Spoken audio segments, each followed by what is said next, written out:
Hello class, this video presentation is about the development of political parties in the United States. So what I'm going to do here is I'm going to let it play on its own. You're looking at an electoral college map. It's an interactive map. And I guess what I should do at the beginning is just to explain to you what you're seeing. So this is a record of presidential elections, how each state cast their electoral college votes during a presidential year. So a presidential election year. So we got 1824, which was a presidential year. We can advance it to 1864. You can advance a little bit further, 1936, so on. So this is an interactive map that reflects how states voted during a presidential election year. And the color of the state would represent the party that won that state. Okay, so what I'm going to do with this is I'm going to give you all a sense of how political parties in the United States have developed from 1824 really up until around 2016. I think this map only goes up that far. But 2016 is pretty close to what happened in 2020 and probably will occur in 2024 as well. So I want you to focus on several things. I'm gonna stop every now and then just at certain key points in American history and explain to you what the map is showing and what it's not showing. You can focus in on Texas. Notice Texas in this map you're looking at here doesn't even exist because Texas doesn't join the Union until 12 years later. So these are just states. And we're going to look at not only important points of time, but we're also going to be looking at the coming and going of political parties. We're going to be looking at something called realignments during this module on political parties and elections. And I'll make note of those. So the first thing I'm going to do is simply let it play on its own. It'll run for about 60 seconds. And I want you to see how the colors change. The colors, of course, represent the different parties. So what you're looking at here is 1824. Notice you don't see Democrats, which are blue, and Republicans, which are red. We don't have Democrats in 1824. We don't have Republicans in 1824 either. So the Democratic Party isn't born really officially until 1828. And then the Republican Party isn't born until 1854. So you're going to see some colors that you're not familiar with, some names, political parties you're not familiar with. So we'll be looking at minor parties in this module. We'll talk about those as well as we'll work our way through here. So let me push play and just let it walk. I'll walk your way through. I want you to notice what's happening as far as the changing of colors. In the 1860s, you're going to see the southern states disappear because they're in secession and rebellion. And then at certain points in time, you're going to see landslides by the Republicans, landslides by the Democrats. And then somewhere in between most of the states, a little bit of Republican, a little bit of Democrat strength. So here we go.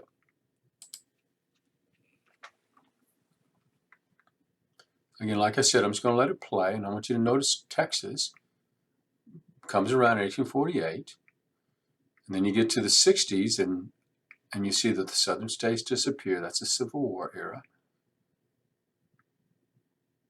Keep let it playing. Remember, I'm going to come back here and comment on important aspects of this here in just a moment.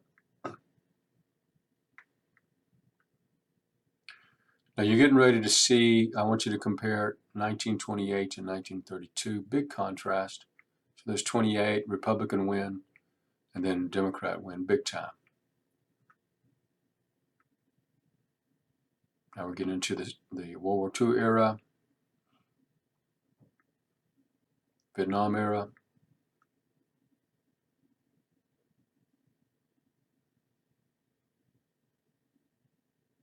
Notice that Texas has turned red and it never goes back to blue.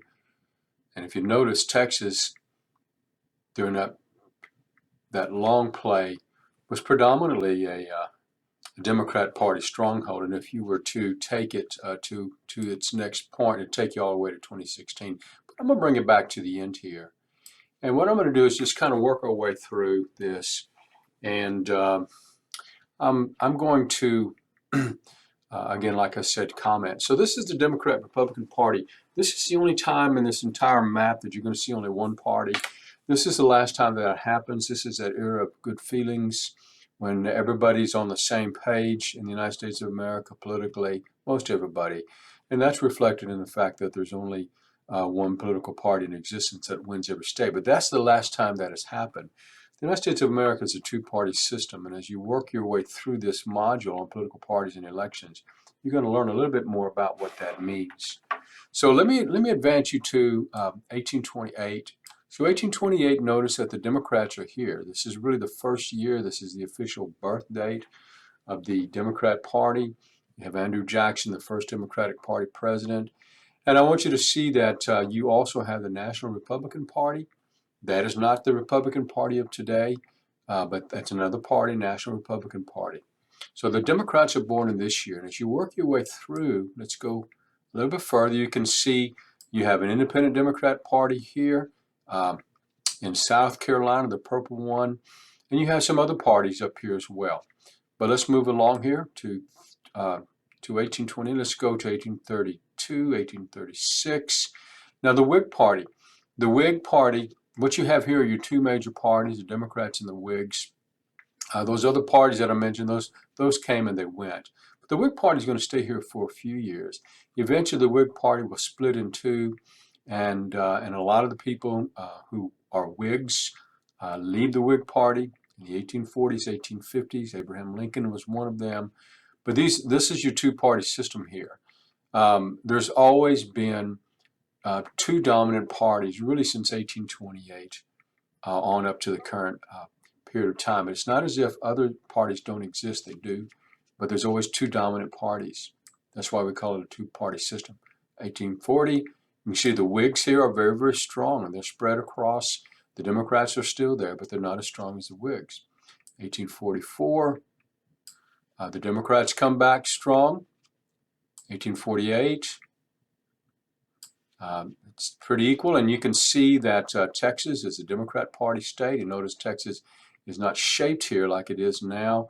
That's another story altogether, but you've got part of New Mexico, Colorado, Oklahoma, Kansas, I think even goes up to part of Wyoming.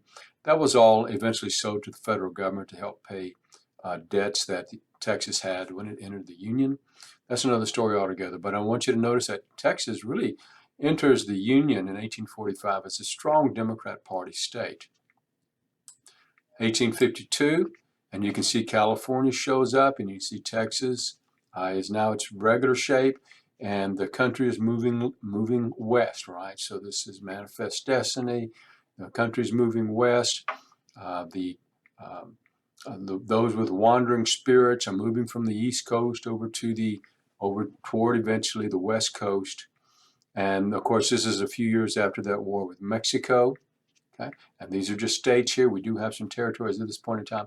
And I will say something going on here is historically is the question of slavery. It becomes a major point of contention between the two parties, and even within the Democrat Party, which in 1852, really through the end of the Civil War, is the pro-slavery party. So the Democrat Party is strong in the South. It is the pro-slavery party. It is the pro-secession party. Let's take you to 1856, and you can see the Republicans now come, and they're here to stay. So these are your two major parties, and they're here to stay. So the Republican Party was born in 1854, actually born in Wisconsin. And the Republican Party gains strength, and the Republican Party comes onto the existence. It's an abolitionist party. And notice you don't see the Whig Party here anymore. The Whig Party split in two. And a lot of one of the reasons it split was because of its position on slavery. So the southern states, the Democrat Party controlled states, they're for the most part pro-slavery. But the Republican Party starts off as an abolitionist party, which is surprising to a lot of my students. But the Whig Party split over the question of slavery. And a lot of the Whigs left the Whig Party and joined this upstart Republican Party, which was an abolitionist party. So those members of the Whig Party who were strong anti-slavery and strong abolitionists, they leave the Whigs and they move over to the Republican Party. And as I said earlier, one of those whose names you'll recognize is a man by the name of Abraham Lincoln. So Abraham Lincoln is a loyal Whig, but when the Whigs begin to dissolve and the Republican Party is born, he moves over to the Republican Party, along with many other Whigs. Here's 1860. Now this is the year that this is a key year. So I'm going to park on this. This particular election year, you have Abraham Lincoln elected, the first Republican Party president. And I want you to notice what's going on here in the southern states. So the question here is secession and slavery, because you've got this anti-slave Republican Party president elected. And Abraham Lincoln understands that the country is on the verge of war. He gets that, and so does everybody else. The southern states, they're threatening that if you don't let us have slavery at the state level, if you don't let states make that decision themselves instead of sort of imposing some national law to prohibit slavery, we're just going to break off. We're just going to break off from you. And so what you're seeing in these light color shades, or these colored shades of purple, are really Democrat Party states, but they are breaking off from the Democrat Party. What you see in blue, that's the Southern Democrats, and they are pro-secession and they are pro-slavery. The breakoffs, the splinter parties, so you got one here, the Union Democrat Party, just as an example here where Missouri is, they don't want to secede from the Union. And then you have the Constitutional Party here in the dark purple. They don't want to secede from the Union either. But the reason that the Republican Party wins this election is because the Democrats are in shambles and they're about to divide. So we'll bring you to 1864. You're going to see the southern states have disappeared. What that means is that they didn't participate in the election for president of the United States of America. Because they have formed their own country. They've formed the Confederate States of America, and they're voting. This is right in the middle of the Civil War. So let me back you up a little bit. So 1860, at the end of 1860, you have two states secede from the Union. In 1861, you have 9 more states secede from the Union, and Texas is one of those 9 in 1861 that secedes. And when they do, they form the Confederate States of America. And I want you to see that the Confederate States of America was made predominantly of Democrats, loyal Democrats, the pro-slavery, the pro-secession movement. You did have a couple of states that are Democrat here on the East Coast, stay loyal to the United States of America. But you can see most of the war was, I guess, prosecuted in the North by states that are controlled by the Republican Party. And let me say something else about parties. I want you to notice that one way to look at the Civil War, and this is getting close to the end of the Civil War is really a war between two political parties, the Democrat Party in the South and the Republican Party in the North. Both of those parties maintain control of the governments within their respective states. And one way I think that you can perceive the Civil War is not just a war between states, although that's true, but it's also a war between two political parties. So when political parties get firmly entrenched in the regions and they stay there, like the Democrats here, going against other parties that are strongly entrenched in other areas of the country, that leads to some serious conflict. Okay, let's move along here. I'm going to fast forward so you can see that in 1864, 1868, you start seeing some of these southern states come in. So we're in this era called Reconstruction. Up until 1872, the South is in Reconstruction. And there are a couple things I want you to keep in mind. We're trying to get the southern states back into the Union, and we're trying to deal with the abolition of slavery. So slavery was ended in 1865. That's the 13th Amendment. In 1868, that's the 14th Amendment. And then in 1870, you have the 15th Amendment. But this is the tail end of that Reconstruction era. And you may say to yourself, well, isn't it interesting that at the end of Reconstruction, you have some states that have turned red here? But the reality is that during Reconstruction, a lot of the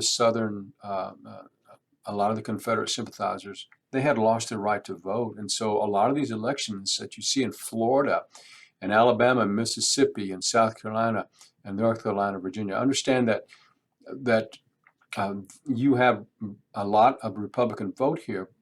That's true, but that's only because proportionately the Democrats weren't allowed to vote yet. Okay, so by the time you get here, you can see that some of those states are beginning to go back to where they were. When you get to 1880, you can see we're right back where the southern states are controlled by the Democrat Party and the Republicans in the North. So let's just fast forward this. Notice again, we're getting new states coming in. So Oregon all the way over here. You got Colorado in. You got Kansas. You got Nebraska, and the country's moving. You even got Nevada here. So let's move along here. I'm gonna fast forward this. A lot of things going on in the country. We're moving from industry to away from agrarian-based society. We just went through World War I right there. And now we're going to get up here. The reason I'm parking here is I want you to see it's a Republican Party landslide. This is Herbert Hoover. But check yourself here. What's about to happen? In 1929, you're going to have the stock market crash. And nationally, it's fair to say that that Americans lost their confidence in the Republican Party to be able to handle the Great Depression. So the Great Depression is about to happen. The Great Depression is a worldwide phenomenon. It's just not in the U.S. But the stock market crash occurs on Herbert Hoover's watch. Herbert Hoover is the Republican Party president. Okay, and I want you to notice that Texas actually voted red here. It's going to be the last time for a while when they do. But when you get to 1932. You can see that now we're really into the Great Depression. This is the beginning of it. It's going to last for a few more years, but you can see the United States of America have lost their confidence in the Republican Party and the Republican Party's ability to handle the Great Depression, to handle economic policy. This is the period of time, by the way, when we see Americans willing to let the national government control things like the economy. So you see the growth of the federal government during this point in time on forward. And then when you get to 1936, you can see it even looks worse for Republicans. So you only have 2 states here voting Republican, right? We still don't have Hawaii and Alaska yet. They're going to come later on. But this is now we're getting toward the end of the Great Depression. We're getting there. Notice again that the Democrats, this is that New Deal era. This is the New Deal coalition. This is a lot of people leaving the Republican Party, moving over to the Democrat Party, because even some Republicans think that the Democrats can handle the Great Depression better than the Republican Party. But I want you to keep this in mind. This strength of the Democrat Party is economy-based, it's economic-based. Once we get out of the Great Depression, you're going to see states go back to Republicans. Okay. Now we got, when you get to 1940, you have Republicans starting to gain some control back. We're getting toward the end of the Great Depression here. World War I is about to crank up. Remember, there's a war going on, and the Nazi Party is rising in Germany and Europe. And by the time you get to 1944, we are well into World War II, and America's industrial machine is cranked up. So once people get back to work, and particularly producing things that European nations can use, like machines and cars and weaponry for the Europeans to prosecute World War II, that puts Americans back to work, and that's essentially the end of the Great Depression. So by the time notice that Texas is back under control. By the time you get to 1948, you can see some southern states begin to secede. Now, I'm not going to park on this a lot. Notice this is a break within the Democrat Party here. These are splinter parties. And there's a rebellion within the Democratic Party that has a lot to do with the growth of the national government during the New Deal era, during the Great Depression. These states here, and we're looking at South Carolina and Alabama, Mississippi, Louisiana, they start pushing back against Democratic Party leadership as far as the direction of the Democrats are moving the Democrat Party in away from the rights of states to govern themselves toward the direction of the right or the power of the national government growing. Now that happens on predominantly on the Democrat Party watch. Now, I will say this: this is a question about states' rights. How autonomous are states going to be? That's what's being discovered, debated here within the Democrat Party, and that's a debate today. And if you think about for instance, the questions of abortion versus the questions of how do you handle a pandemic like COVID-19.